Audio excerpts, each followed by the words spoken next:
তাহলে আমি সবটাই ঠিক হয়ে চলতে পারবো। সব যদি আমি নিজেকে পরিবর্তন করতে পারি। আমি কিছুদিন আগে দেখছিলাম যে আচার্যদেব বলছেন যে আমার কাছে বহু মানুষ আসে, আমি দেখি বেশিরভাগ মানুষই নামই করে না, নাম করছে না, অথচ আমার কাছে আসে। কিন্তু তিনি তো কাউকে বলেননি যে তুমি নাম করো, কথার মাধ্যমেই বলেন, কিন্তু কাউকে কি জিজ্ঞাসা করেন তুমি নাম করোনি কেন?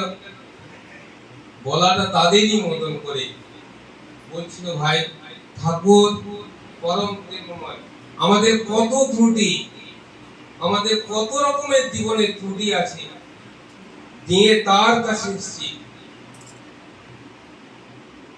জীবন্ত আদর্শ আচার্যদেব, তিনি আমাকে দেখেন আমি কি করি না করি, আমার মনের মধ্যে কি হচ্ছে সব তিনি লক্ষ্য করেন, তবু বলেন না যে তোমার এটা করা উচিত। আমাকে বুঝিয়ে দিবেন কথার মাধ্যমে, তিনি আমি যেন সেটা পালন করতে পারি। তপবন স্কুলে তখন একটি ছাত্র খুব বদমাস, মানে খুব দুষ্টুমি করতো আর কি, বদমাস দুষ্টুমি করতো। তো পড়াশোনা করতো, উনি খুব গন্ডগোল করতো। সমাজ সারা দিয়ে ঠাকুরের কাছে বলছি, তখন হেডমাস্টার গেলে বলছে, ঠাকুর ও খুব বদমাস, ও খুব দুষ্টুমি করে, নাম ভেদ করে না, করে জিনিস নেয়, ই করে সেই করে। ঠাকুর যত বলছে ঠাকুরের মুখটা তত কালো হয়ে যাচ্ছে, যত তার ত্রুটির কথা বলছে তত মুখটা কালো হয়ে যাচ্ছে।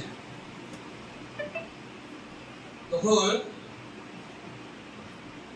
মাস্টারমশাই বললেন, ঠাকুর আরেকবার চেষ্টা করে দেখি। ঠাকুর এবারে উজ্জীবিত হয়ে বললেন, শোন, এখানে ধোপাখানা খুঁজে খুলে বসেছিস, এখানে কেউ পরিষ্কার কাপড় দেবে না, সব ময়লা কাপড় গুলো আসবে, পরিষ্কার করে তাদেরকে বাড়ি পৌঁছে দিতে হবে।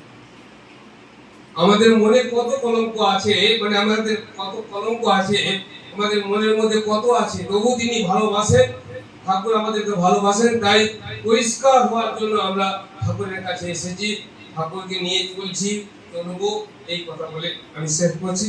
এবারে আমরা তপনদার কাছ থেকে কথা শুনবো, তারপর ভাইয়ের গান, কীর্তন।